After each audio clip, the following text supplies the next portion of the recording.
अब हम इसमें बाजू अटैच करेंगे, ठीक है। तो ये हमारा बाजू है जिस पे हमने बनाना है पफ, ठीक है।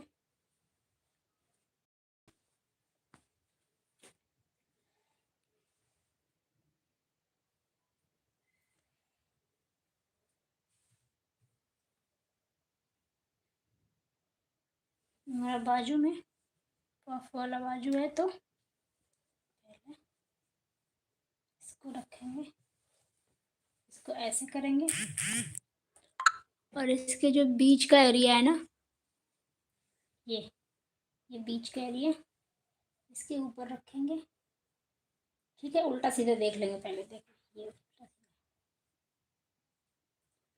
ओके। और यहाँ से हम इसको स्टिच करेंगे इस तरीके से, और यहाँ पे घुमा देंगे, ठीक है।